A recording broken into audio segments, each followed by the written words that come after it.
In 1994, 12 children vanished during a church summer camp in rural Wisconsin, along with a young priest in charge. His car was found 2 days later, abandoned by a nearby creek. No struggle, no blood. Just 3 neatly folded sets of children's clothes in the trunk, dry, clean, and never claimed. For years, silence reigned, until a mother heard her daughter's voice echoing from the chapel's locked hallway. The late summer sun hung low over the tree line, casting elongated shadows over St. Mercy Pines, a modest church-run summer camp nestled quietly in the wooded outskirts of Elmwood County, Wisconsin. It was August 7th, 1994, the final week of the annual youth retreat. That Sunday, the air was thick with humidity and anticipation. It was the last night of the program, and the children, ranging from ages 8 to 12, were buzzing with the usual mix of exhaustion and excitement, knowing tomorrow they'd return home, suntanned and full of stories. The evening prayer was set to begin at 6:30 p.m., just before dinner. The chapel's outdoor clearing was being prepared for the final sermon by Father Matthew Albright, a 29-year-old priest new to the parish, widely described as quiet but deeply spiritual. The camp director, Brenda Collins, a woman with graying hair and tired eyes, made her usual rounds, checking off clipboards and ensuring counselors had accounted for their cabin groups. At exactly 6:42 p.m., according to her final entry, Brenda noted that the last group of children, 12 in total, was walking with Father Matthew toward the forest trail behind the chapel, where they were to hold a nature-based reflection session. That was the last time anyone saw them. When dinner was served at 7:10 p.m., no one raised alarms right away. Delays weren't unusual on the last night, and staff assumed the group had simply taken a longer walk. But when 7:45 rolled around and the 12 children hadn't shown up, Brenda grew uneasy. She asked Jacob, the assistant cook, if there had been any sign of them. "No, ma'am," he said, wiping his hands on a stained towel. 12 plates are still untouched. Brenda, usually composed, even under stress, felt a sudden chill crawl up her spine. She returned to her clipboard and double-checked the dinner roster. Then she did it again. The column for Group 4, Father Matthew, was still blank. By 8:10, staff were combing the nearby trail with flashlights, calling out names, growing increasingly frantic as the sun dipped below the horizon and the temperature dropped sharply. Brenda radioed the local sheriff's office at 8:32 p.m. "Missing persons," she said, voice trembling, 12 kids, and 1 priest. Deputies from Elmwood County arrived within the hour. Search teams were quickly dispatched, sweeping through the forest and surrounding trails. The first troubling detail emerged almost immediately. No one, not a single camper or counselor, had seen the group leave. There were no photographs, no Polaroids like usual from the final day's activities, and the disposable cameras issued to each group were found unopened in their cabin bunks. By midnight, the area was flooded with searchlights, dogs, and emergency responders. But there was nothing. No shoes, no backpacks, no scraps of paper or dropped toys. Only the sound of the forest and the distant ripple of wind through pine. At 3:15 a.m., the lead deputy, Carl Peterson, called off the search for the night. "Too dark, too dangerous," he muttered. "We'll resume at dawn." But even then, something gnawed at him. He had a teenage daughter himself. He knew what panic looked like. And this was beyond. The following morning, an officer named Helen Myers did a quiet check of the dining records. What she found stopped her cold. The official meal log, handwritten and dated August 7th, recorded only 56 meals served, 12 less than expected. But the ink on that entry was fresh. Too fresh. And the signature didn't match the usual cooks. Suspicious, Helen questioned Jacob. "Did you change the record?" she asked. He looked puzzled. "No, ma'am. I wrote the original numbers before we served dinner. Someone must have rewritten it afterward." The altered page was quietly photographed and copied, though the original mysteriously went missing 2 days later. Parents began arriving by Monday morning, some unaware, others already on edge from the brief, vague phone calls made by the camp's administration. Most were met with silence, others with vague reassurances. One mother, Catherine Elwood, screamed when she realized her daughter, Emma, was among the missing. "You lost her," she cried. "How do you lose 12 children?" The chapel was cordoned off, as was the surrounding forest. Rumors swirled. Some said the priest had run off with the kids. Others whispered about a bear attack or accident in the river basin, though no such signs were found. By the end of the week, state investigators were involved, and the camp was temporarily shut down. Brenda Collins, after being interviewed for hours, resigned quietly and moved out of state. Father Matthew's belongings were still in his cabin, neatly packed, untouched, as if he never intended to use them again. His wallet was gone, as was his Bible, but his ID, glasses, and suitcase were still under his bed. The official report called it unexplained disappearance under religious supervision, and it would soon be filed away, only to be reopened decades later. But for the families, for those 12 names etched into memory, August 7th became a wound that never fully healed. 2 days after the initial disappearance, with the campgrounds still sealed off and national news beginning to circle like vultures, a deputy named Will Donnelly made a grim discovery. While driving along a narrow gravel service road that curved behind the property, Will's headlights flickered against something metallic, half submerged beneath the thick reeds of a drainage ditch. He stopped the cruiser, stepped out, and squinted into the sloping gully. There, at a precarious angle, the front end of a mud-slick silver sedan jutted from the ditchwater. It took him only seconds to recognize the car. It belonged to Father Matthew Albright. The engine was off. The driver's side door was unlocked. No keys. No signs of crash. No tire tracks veering off the road. The vehicle had been placed there, not driven into the water. That was Will's first thought, and it stuck with him. By noon, the car had been pulled out with a tow truck and was now parked behind police barricades, cordoned off with yellow tape and watched by 2 state officers. The interior of the vehicle was oddly pristine for a car that had spent 48 hours partially submerged. The seats were damp, but not soaked. The windows had been closed. The glove box was empty except for a single church bulletin, dated 2 weeks prior, and a stick of lavender lip balm. The rearview mirror was still angled perfectly toward the driver's seat. Father Matthew's rosary, which he was rarely seen without, was draped neatly over the gearshift, almost as if placed there intentionally. No blood, no scuff marks, not a single fingerprint on the exterior door handles, which made no sense. It had rained the night before, but not hard enough to wash everything clean. Inside the trunk, officers found 3 sets of children's clothes, neatly folded in a canvas grocery bag. A red t-shirt with a dinosaur graphic, blue shorts with white trim, a yellow sundress with tiny embroidered sunflowers. All 3 outfits were bone dry, unstained, and smelled faintly of fabric softener. They didn't match any of the descriptions given by the parents of the missing children. And the strangest detail, none of the clothes had labels. No brand tags, no size. The police couldn't tell whether they were store-bought or homemade. The media weren't given access to this part of the case. It never made the papers. Not then. Detective Lorraine Bishop, one of the lead investigators assigned from the State Bureau, reviewed the files in silence that night, staring long at the photos of the folded clothes. Something about them unsettled her in a way she couldn't articulate. It was the kind of quiet detail that wouldn't mean anything to most, but it gnawed at the gut. She scribbled a note in the margin of her folder. Why these 3, not 12? That question would hang over the case like a cloud. A chilling symmetry emerged. 12 children vanished, but only 3 clean, dry sets of clothes were found in the priest's trunk. Were they symbolic? Tokens? A message? No one could say for sure. And Father Matthew himself, he was nowhere. His wallet, once thought left in his cabin, was discovered to be missing entirely. Same for his keys. Surveillance footage from the nearest gas station 6 miles away was reviewed from the morning of the disappearance. At 10:13 a.m. on August 7th, a tall man in clerical black entered the station and bought 2 bottles of water and a bag of trail mix.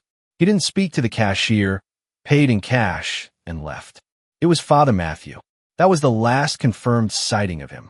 His family, when contacted, claimed they hadn't heard from him in weeks. A cousin from Michigan said she received a postcard a month prior, a scenic photo of the Wisconsin River, with only the words "Peace is possible" written on the back. Signed May. When asked if this was unusual, she shrugged. He always had a strange way of expressing things. Bishop wasn't convinced. She sent forensic teams back to the original site, the clearing behind the chapel, while others began scouring Father Matthew's history. He had transferred to St. Mercy Pines from a larger urban parish only 6 months prior. No complaints, no red flags, but there was a memo in his personnel file that simply read, "Prefer isolated assignment." Shows strong theological devotion. Possible history of burnout. Meanwhile, inside the sheriff's department evidence room, the recovered clothing sat in sealed plastic bags, tagged but untouched. No one seemed eager to open that part of the investigation again. But Bishop did. Late one night, while past shift hours, she sat alone in her office with the canvas bag in front of her, latex gloves on, notepad open. She unfolded each garment slowly, carefully, noting stitching patterns, the faint smell, the consistency of wear. All appeared unworn.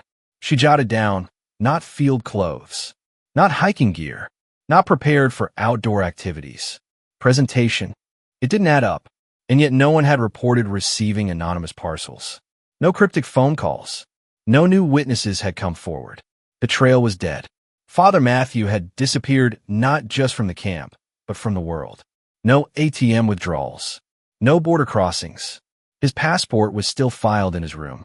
Dental records had been flagged, in case of an unidentified body turning up, but nothing ever matched. One officer suggested the clothes were planted, a distraction, a psychological tactic. Bishop wasn't so sure. The children's families were beginning to splinter under the weight of silence. The Elwoods stopped answering reporters. The McKinneys moved to Michigan. One father, George Ames, kept driving out to the camp every Sunday, leaving a flashlight on a bench in the chapel clearing. "So they know we're still looking," he said. The press had moved on. New headlines took over. But in Elmwood County, whispers still roamed about the car in the ditch, the priest who walked into the woods and never came back, and the clothes, those clothes folded too neatly for comfort. That fall, one more detail emerged. A local maintenance worker named Doug Fielding was mowing the grass on the far edge of the camp property, near the treeline. His mower struck something metal.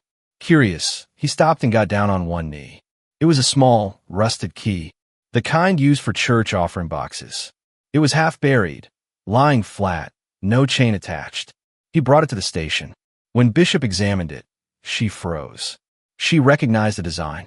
It matched the brass slot box kept beneath the altar of the camp chapel, the one that hadn't been opened in years. When they opened it the next morning, there was no money inside. Just a roll of undeveloped film, labeled with the date August 5th, 1994. The morning after the undeveloped film was discovered, Bishop had immediately sent it to a forensic lab in Madison, but delays were inevitable. Bureaucracy, budget constraints, and low prioritization turned that film into another item on an ever-growing list of cold evidence. Meanwhile, pressure mounted from state superiors and community leaders, all desperate to put a lid on what had already become a source of growing panic. 3 weeks into the investigation, Sheriff Ray Mills called a closed-door press briefing at the Elmwood County Courthouse. With cameras rolling and local reporters scribbling hastily, Mills announced the preliminary findings with a grim, mechanical cadence. After extensive search and rescue operations, coordinated over a 14-day period, and with no physical evidence of foul play, our office, in consultation with state authorities, believes the most probable cause of the disappearance to be a tragic wilderness accident, likely disorientation and environmental exposure. He paused before continuing. We suspect the group ventured beyond the marked trails and succumbed to the elements. The room buzzed, but the sheriff's eyes betrayed a weariness deeper than public scrutiny. A reporter from the Elmwood Ledger raised a hand. "Sheriff, if that's true, why haven't any of the children's belongings been found? Not even a shoe." Mills didn't flinch. "The forest is vast. There are ravines, animal dens, sinkholes. We've done our best, and we are not ruling out future discoveries." Another journalist pushed harder. "What about the clothes found in the priest's trunk? And the film?" "Mills, visibly stiffening, replied, "Those details remain under internal review. We ask the public not to speculate. Our focus is on closure and healing for the families." Closure and healing. The words rang hollow for Catherine Elwood, who stood silently at the back of the room, her arms crossed tightly over her chest, eyes red from another sleepless night. After the press cleared out, she confronted one of the deputies outside. "You don't believe this, do you?" she asked. The man looked down, muttered something about protocol, and walked away without meeting her gaze. The town, once united in collective grief, began to divide. Half believed the story as told, an unfortunate accident, best left in the past. The other half, including most of the parents, believed something had gone terribly wrong and was being deliberately covered up. But with no new leads and no further sightings of Father Matthew, the investigation lost momentum. Case officers were reassigned. Media attention drifted to newer tragedies. And then came the fire. On September 18th, 1994, just 34 days after the children vanished, a late-night electrical fire tore through the northern wing of St. Mercy Pines Church. According to the official report, the blaze started from faulty wiring near the archive room and spread quickly. Fire crews responded within 30 minutes, but by the time the flames were extinguished, the room that held years' worth of camp logs, counselor applications, maintenance records, and letters had been reduced to soot and blackened filing cabinets. Most damningly, a locked cabinet that contained the personnel file for Father Matthew Albright, along with letters written by staff members in the days after the disappearance, was found completely incinerated. The fire chief noted that the intensity of the blaze seemed unnaturally concentrated, raising suspicions among the more skeptical investigators. When Detective Bishop returned to survey the damage, she requested access to the site's security system footage. She was told the cameras in the archive hallway hadn't been functioning for over 2 weeks, routine maintenance delay, they claimed. She didn't buy it. And when she asked to speak with the parish's head administrator, Father Douglas Marchant, she was informed he had taken an indefinite leave of absence following the fire, citing health concerns. By October, he had moved out of state. The community's trust in its institutions was eroding. Rumors spread in grocery store aisles and church pews. Some claimed they had seen men removing boxes from the archive room the night before the fire. Others whispered about the bishop's office making discreet visits to town in unmarked cars. Catherine began photocopying every document she still had, Emma's enrollment form, receipts, the old camp map, and mailed copies to every parent affected. "If they won't tell us what happened," she wrote in her cover letter, "then we must keep asking until they're forced to." The church responded by closing the camp indefinitely. "We believe St. Mercy Pines needs time to heal," read the statement. The grounds were locked. Access was restricted. Wooden boards were nailed across the chapel's doors, and the once lively fields became overgrown with wild grass. 1 month later, a real estate agent listed the property for sale in a quiet announcement buried in the classifieds of the regional paper. It read, "Secluded woodland parcel with rustic buildings, ideal for private retreat development. No public access permitted until closing." Detective Bishop, despite being reassigned, continued visiting the site in her own time. She'd sit in her car near the old staff cabins, staring at the shell of the chapel, feeling like the ground itself was trying to speak. One foggy morning, while walking the southern perimeter where the old soccer field used to be, she noticed something odd, a series of narrow, deliberate cuts in the bark of a sycamore tree. They weren't natural. They resembled tally marks. 12 in a neat vertical row just below eye level. Beneath the marks, scratched faintly into the bark, were the initials M.A. She photographed the tree, sent it to a friend at the lab in Madison. The reply came 2 days later. Estimated age of the carving within the last 6 weeks. Bishop never told anyone about the tree. Not the department. Not the families. She didn't know what it meant yet. She only knew she was being warned or watched. Around the same time, a custodian cleaning out the attic of the church's rectory, one of the few areas untouched by the fire, discovered a small metal tin lodged behind insulation panels. Inside were 6 items: a broken rosary, a small bottle labeled anointing oil, a child's hair clip, a strip of fabric that looked like it came from a camp counselor's shirt, and 2 photographs. One was a group shot of the kids from the first day of camp. The other was a blurry image, badly overexposed, of the forest clearing behind the chapel, taken at dusk. In the center of the photo stood a figure in white, barely discernible, back turned to the camera, with 12 small shadows in a semicircle before him. The photo had no timestamp, no signature, just the number 3 written in pencil on the back. By the winter of 1999, 5 years after the children vanished, the quiet suburb of Elmwood had returned to its routines on the surface. The camp was boarded shut. The forest behind the chapel, once alive with laughter, now sat eerily untouched, its trails overgrown, its soil undisturbed. But for Catherine Elwood, the passage of time had done nothing to dull the sharp edges of her grief. Every Friday morning, like ritual, she would sit at her dining room table by the window, the one that overlooked the street where Emma used to ride her bike, and write another letter. They were never long, often no more than a few paragraphs, always addressed to the editor of the Elmwood Sentinel. Always the same tone, firm but pleading.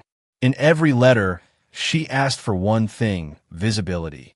Print her name, she wrote. Print her smile, just once more. She may still be out there. Someone might see her. But the letters were never published. The editor, a man named Joel Morris, eventually stopped responding altogether. Catherine once showed up at the office with a manila envelope full of Emma's drawings, demanding they be included in the Sunday feature. Joel politely refused, citing editorial guidelines, but his voice betrayed something more than policy, something like fear. Her neighbors had stopped knocking. Friends drifted away. Even family grew hesitant. Catherine's husband, Alan, left in 2001 after 3 years of quiet tension. He moved to Arizona, remarried, and rarely called. He had told Catherine the same thing the sheriff once did. You have to let go. But she wouldn't, couldn't. Emma wasn't a theory or a headline to her. She was freckles on a sunburned nose. She was purple nail polish, crooked handwriting, and soft humming before sleep. Letting go felt like betrayal. The new priest assigned to St. Mercy Pines never opened the chapel again. For almost a decade, it remained sealed, its doors padlocked, and its windows dust-coated in gray. But Catherine knew the layout by heart. She had volunteered at the camp. She had cleaned those pews, ironed the altar cloths, and scrubbed the kitchen floor. In 2003, she returned. Not as a volunteer, but alone, under moonlight, with nothing but a flashlight and a crowbar. She parked her car 2 blocks away, dressed in black, her flashlight wrapped in a sock to dim the beam. Her hands trembled as she approached the rusted side entrance, one only staff had used. The padlock was brittle, rust-eaten, and snapped after 2 strikes. She slipped inside. The air was dense, thicker than she remembered, full of wood rot and stillness. Her shoes echoed against the floor. She moved past the altar, past the dusty pews, toward the narrow hall behind the pulpit, the corridor that once led to the supply closet and vestry. That's where it happened. That's where the children were last seen heading. And in the stillness of that hallway, she froze. A voice. Not loud, not distinct, but familiar. Mom. Soft, so soft she could have imagined it. But she didn't. It came again. Mommy. A whisper like breath against wood. Her heart pounded. The flashlight slipped in her hand. She turned in a slow circle, searching the dark for movement. Emma, she called louder than she meant to. Emma, baby, it's Mommy. The silence that followed swallowed everything. She ran, not out of fear, but into the voice. Down the hallway, toward the old vestry door. It was locked. She beat against it with her fist. Emma, she screamed, and that's when the lights from outside flooded through the chapel windows. 2 patrol cars. Someone had called it in. Catherine was taken into custody just after 2 a.m., her hands scraped and bleeding, her knees soaked from kneeling on the chapel floor. At the station, she was calm. When they asked what she was doing, she said, I heard her. She called for me. The department psychiatrist arrived 2 hours later. He noted her hyperfixation, her loss of rational boundaries, and her possible delusional episodes. She was evaluated for 72 hours at the Elmwood Psychiatric Unit and discharged with a prescription and a stern letter from the county. The papers called it a tragic incident of unresolved trauma. They used words like unwell, grieving, and unstable. But Catherine didn't stop. After her release, she began recording herself every night, sitting at her kitchen table, narrating every memory she had of Emma. The tapes filled boxes. She mailed them to local stations, to state police, even once to a talk show in Chicago. No one answered. In April of 2004, her house was burglarized. Only the tapes were taken. She filed a report, but no suspects were identified. That summer, she visited the chapel again, this time in daylight. Not to break in, but to sit outside. She brought a camp chair and a thermos and positioned herself across from the side entrance where she had heard the voice. She sat there every Thursday for 2 months, watching, listening. Once, she saw movement behind the top window of the old staff cabin. A curtain flicked. Nobody's. She stood and approached the building. The door was locked. No footprints in the dirt. But the curtain had moved. She wrote everything down in a notebook, bound in leather. Initialed E. She would later give that notebook to someone who believed her. But not yet. Not then. Because first, she had to go back one more time. And this time, she brought a recorder. By the time the demolition order came through in 2018, the old St. Mercy Pines Chapel had been standing empty for nearly 24 years. Years of rain, rot, and regional neglect had left it leaning at odd angles. Its windows boarded, roof half collapsed, and the surrounding land overtaken by waist-high weeds.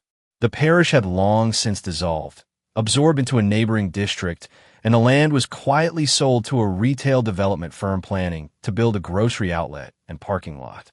For most of Elmwood's newer residents, the crumbling church was little more than a neighborhood eyesore. Its history faded into rumor, if known at all. But for those who remembered, who still whispered the name Father Matthew in cautious tones, the demolition carried a tension no city permit could dissolve. The crew arrived on a crisp Monday morning in early October. The foreman, Miguel Reyes, had been contracted from out of town and knew nothing of the site's history. He directed his men with efficiency, splitting them into sections, some to begin clearing the overgrowth, others to start stripping the interior fixtures. By day 2, the pulpit had been partially dismantled, the pews hauled off to salvage. That afternoon, as one of the younger workers, Tony Hall, chiseled at the rear platform wall behind the altar, he noticed something odd. The texture changed. The concrete, dusty and brittle in most places, gave way to a patch that was smoother, slightly off-color, and suspiciously newer. Tony called Miguel over. Together, they knocked on the surface. It sounded hollow.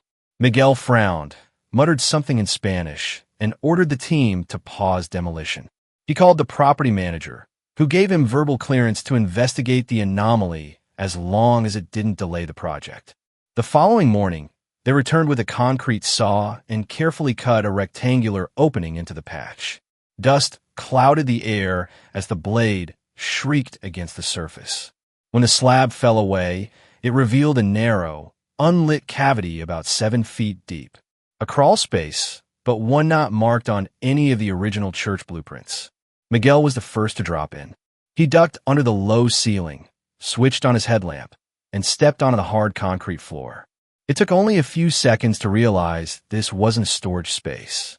The air was stale, closed in, untouched for decades. The walls were smooth but bare, except for a dark stain on the far corner. The most disturbing feature, however, lay directly at his feet. Etched into the concrete floor, deep, deliberate carvings, almost gouged, were 6 names. They formed a rough circle, each one tilted slightly inward, as if written by hands facing the center. Miguel leaned closer. Despite the years of dust and erosion, the letters were unmistakable. Jonah, Leah, Ryan, Chloe, Marcus, ta-da. And beneath them, in jagged, nearly frantic scrawl, a date, August 7th, 1994. Miguel backed out slowly, his voice unsteady as he called for Tony. You need to see this. By noon, the site was shut down pending investigation. Word traveled fast. A local historian, Joan Atlee, who had once cataloged Elmwood's older churches for the county, arrived with a dusty file of original floor plans. This room was never part of the structure, she told officials. There's no mention of it in any construction document. The discovery reignited the story almost instantly. News vans reappeared. Reporters dug up archive footage. Families were called, most of whom had spent the last decade trying to forget. But Catherine Elwood never had. She was one of the first at the fence when the police cordoned the area. She stood for hours, face pale, eyes fixed on the spot behind the altar where her daughter had last been seen. Later that week, forensic investigators entered the hidden room. Though the floor was otherwise bare, ground-penetrating radar picked up several disturbances beneath the slab. Small depressions. Not deep enough for graves, but enough to warrant core sampling. Soil was extracted and sent for analysis. What returned was inconclusive, minute traces of biological material, degraded to the point of being untestable. No bones, no artifacts, just a chilling suggestion that something or someone had once occupied the space. More confusingly, only 6 names have been found. There were 12 children missing. That question haunted Bishop, who had quietly returned to Elmwood after hearing about the discovery. Now retired, she stood among the press and townsfolk, scribbling in a new leather-bound notebook. "Why 6?" she wrote. "Where are the others?" She remembered the photos, the tin, the initials on the tree, the undeveloped film that had, after years of delay, finally been processed in 2007 and then sealed in evidence without explanation. She requested access to the file, only to be told it was now under restricted classification. But she wasn't the only one asking questions. Tony Hall, the young construction worker, went on record with a local podcast. He described the moment he saw the names, the silence of the space, the oppressive weight of the air. It didn't feel like a storage room, he said. It felt like a chamber, like something sacred or secret, like it wasn't meant to be found. An anonymous tip later reached the station, claiming that a second cavity existed behind the opposite wall, sealed just days before the original investigation in 1994. When police brought ground radar to the north-facing wall, they detected a void. But before they could act, an overnight storm collapsed the interior ceiling, blocking access. Repairs were deemed too costly. The developer, now under media pressure, halted construction indefinitely. Back at her home, Catherine pulled out a folder labeled Emma's Journal. In it were pages of childlike handwriting, some torn, some water-stained. She had memorized them all, but one line now stood out, one she hadn't noticed in years. "I don't like the back room," Emma had written. "It smells like metal, and Father says we have to be quiet when we go there." She stared at the words, her hand trembling, then reached for the recorder she had left on her windowsill. It had been running each night since her return from the hospital. She rewound the tape, played it back, and there, just after the 2:14 a.m. timestamp, was a voice. Small, distant. "Mommy," then a faint tapping sound like fingers against wood. 3 weeks after the hidden room was uncovered beneath the chapel ruins, and long before any resolution could be offered to the families, a yellowed envelope arrived unceremoniously at the Elmwood Sheriff's Office, addressed in uneven script to Detective L. Bishop, read. There was no return address, no postmark, only the faint smell of dust and tobacco clinging to the edges. Inside was a single-page letter, written in firm cursive with an old black fountain pen, signed Bradley Kessler. The name struck Bishop instantly. She remembered him.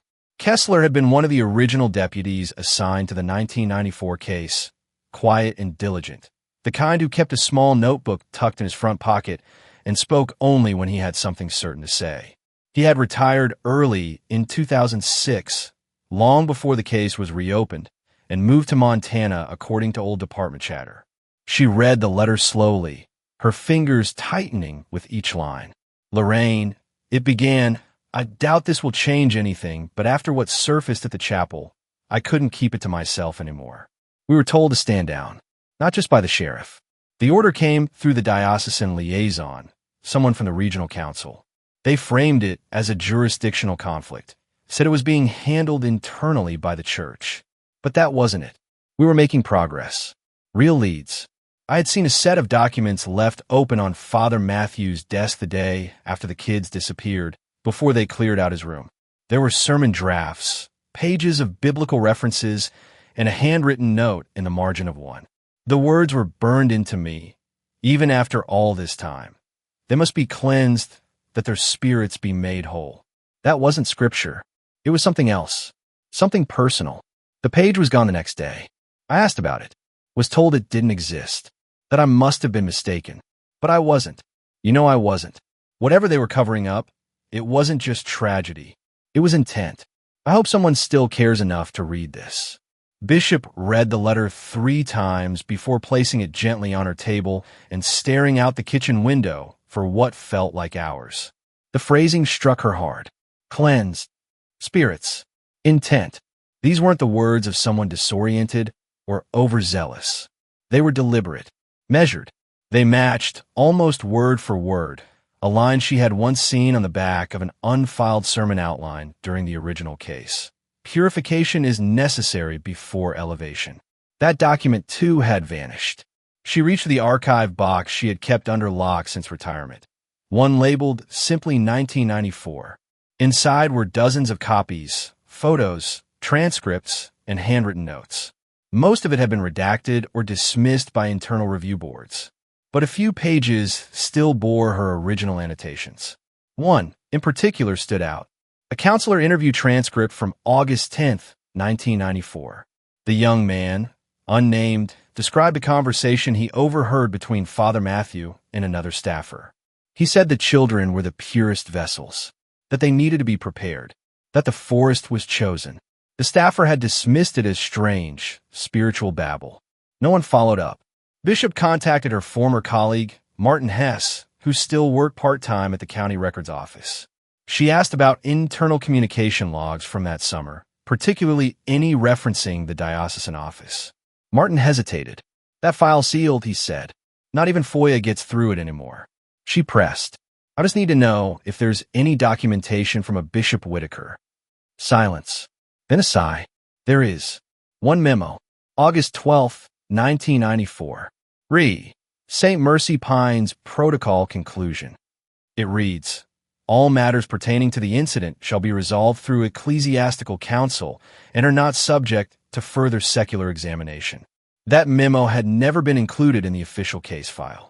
It had gone straight from the sheriff's hands to the diocesan archive and then disappeared. Meanwhile, the construction site at St. Mercy Pines remained under lockdown. The void behind the northern wall had yet to be explored, and developers were growing anxious. But the attention brought another unexpected consequence. More letters, more emails.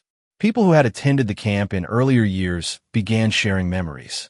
One former camper, named Melissa West, wrote to the local paper, claiming she had been kept from attending the final group prayer in 1994 due to a fever. That night, I heard strange music coming from the woods, she wrote. It wasn't like the hymns we knew. It sounded older, slower, almost like chanting. Bishop forwarded Kessler's letter to a private investigative journalist she had once worked with in Milwaukee, Daniel Rourke, a man known for publishing uncomfortable truths. Within a week, Rourke published an online piece titled, What the Church Buried in Elmwood, featuring excerpts of the letter and references to the 6 names etched into the chapel's floor.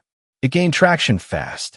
The church responded with a terse statement denying any knowledge of impropriety and reminding the public that Father Albright has been missing since 1994 and presumed deceased.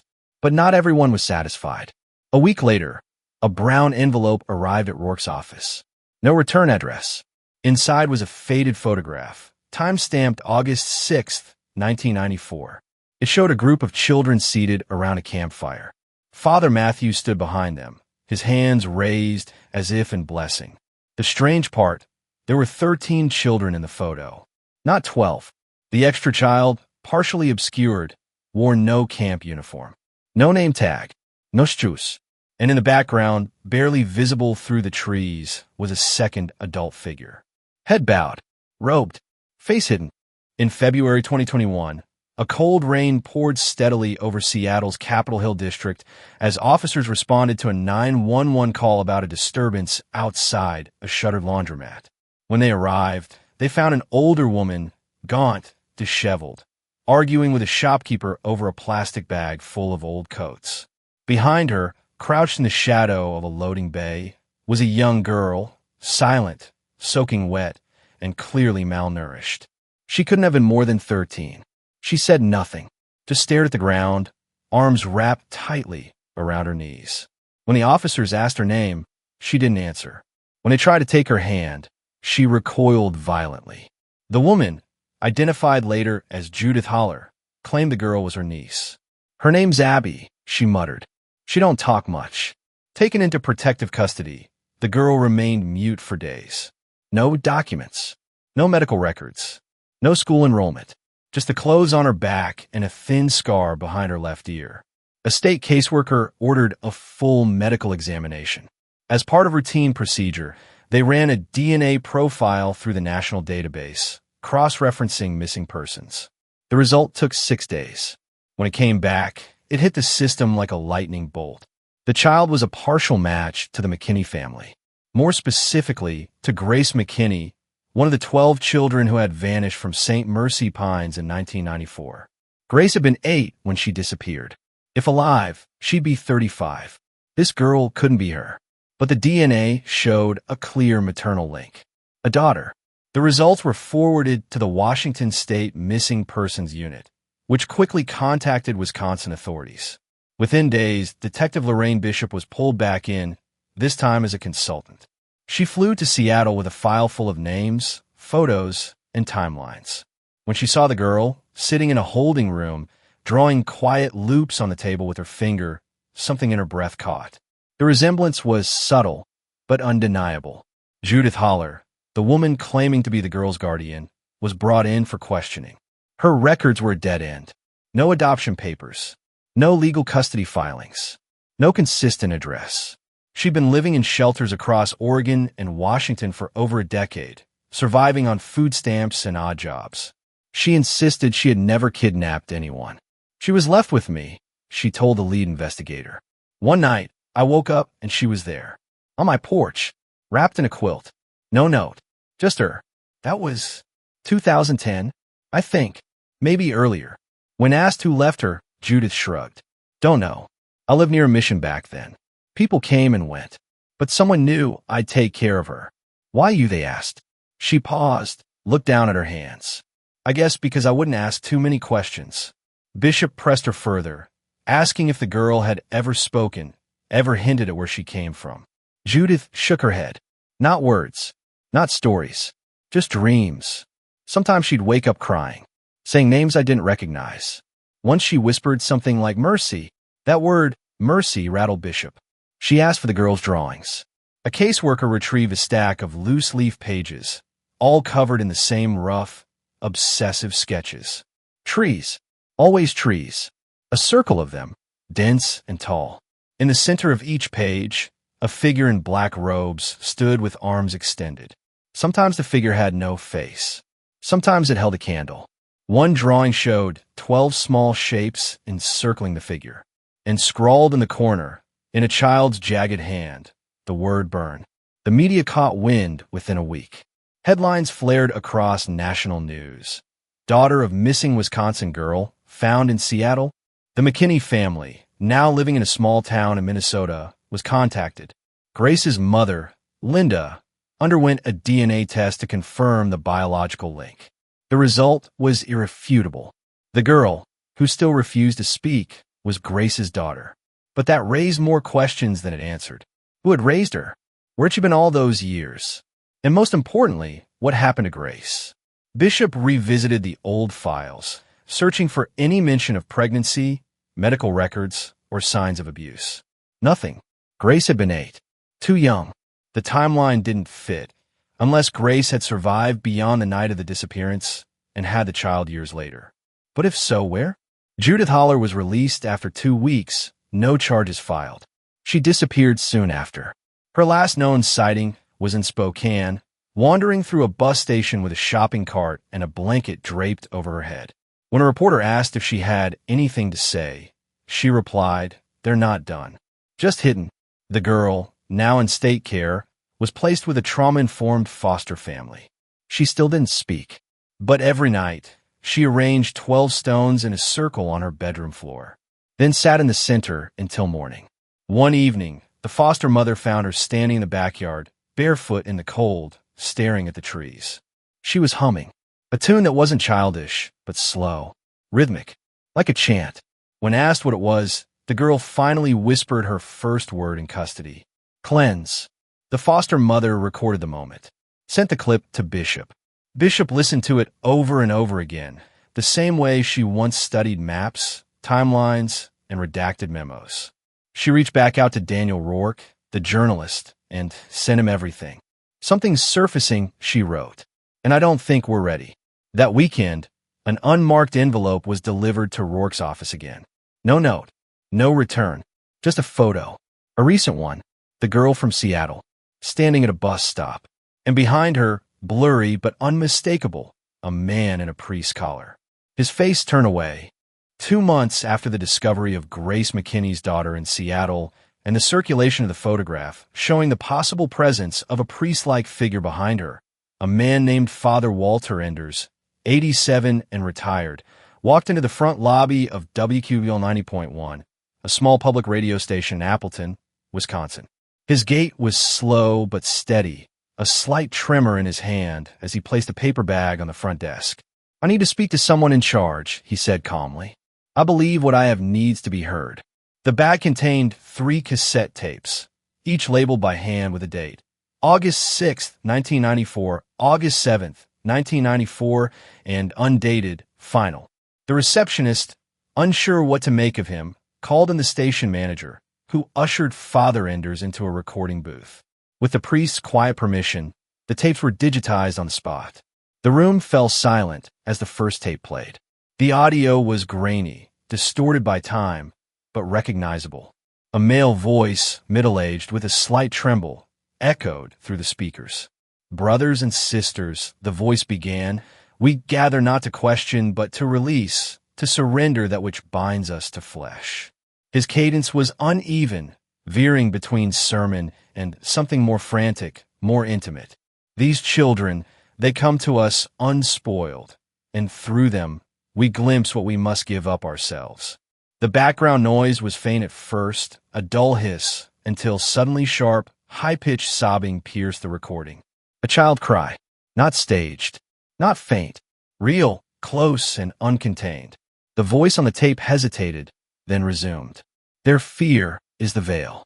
Their purity must pass through the flame to find the truth beyond." The second tape was worse. It began with what sounded like a rusted door creaking open. Footsteps. The same man's voice returned, slower now, more strained. "We are almost there," he said, "and they have begun to see."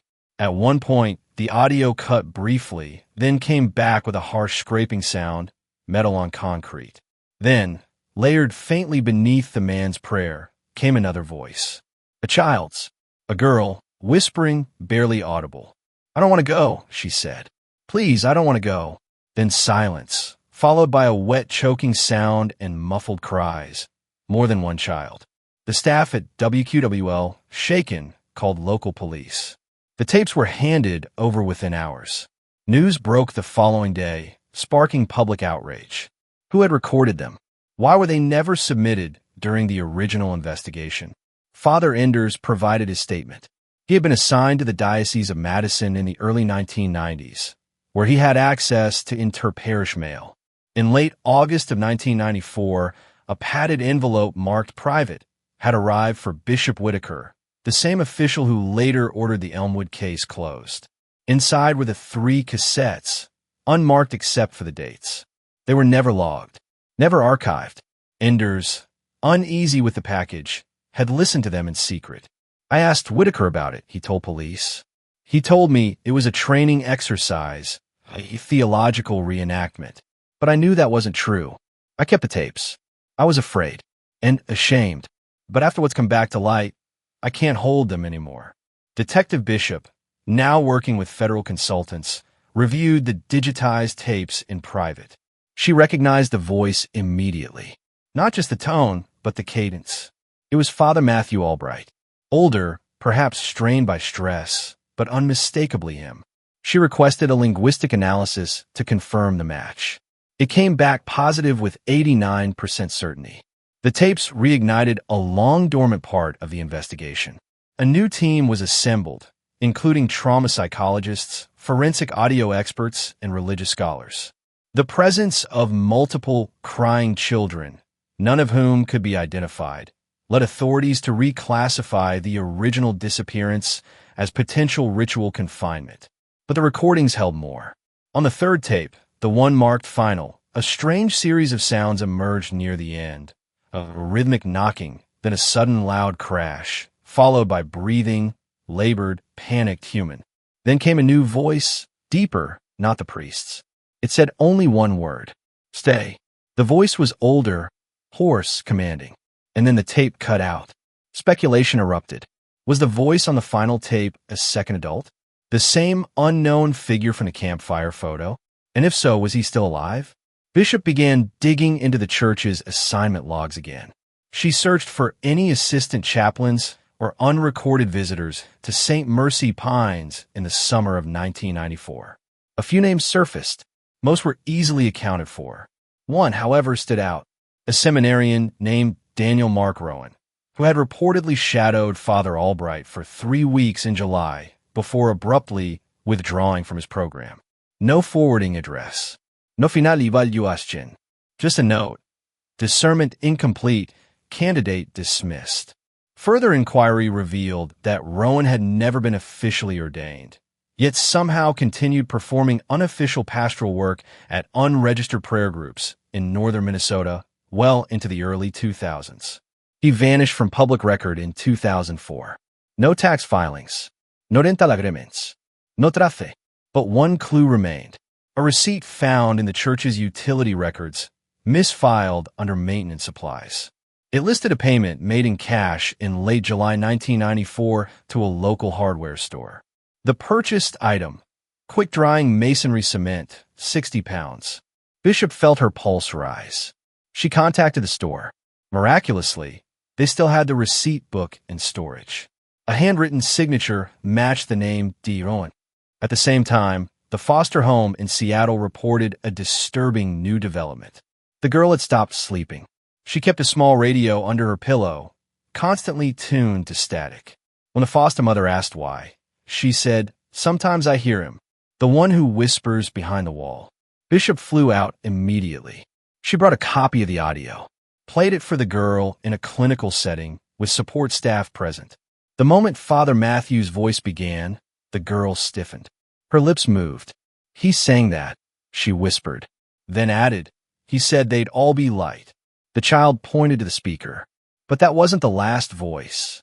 In early 2023, during the slow, cautious reopening of public records following the backlash from the cassette tape revelations, a journalism student named Riley Emerson from the University of Wisconsin-Green Bay began researching historical trends in religious summer camps for her senior thesis. Her initial interest had been purely academic, a curiosity about how religious youth programming had evolved across decades.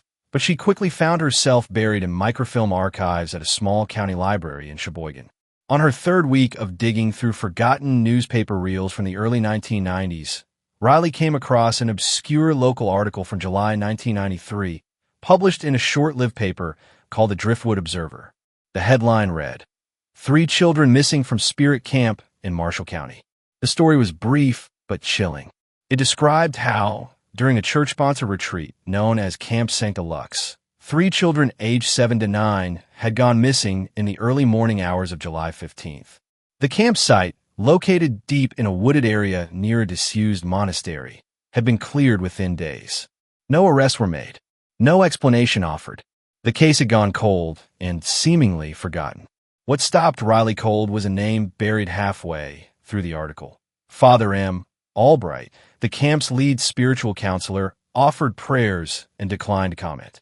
She stared at the line, her mouth going dry. It couldn't be a coincidence. The same Father Matthew Albright tied to the Elmwood disappearances in 1994.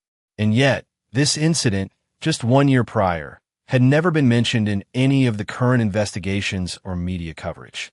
Riley printed a copy and immediately cross-referenced diocesan staff directories.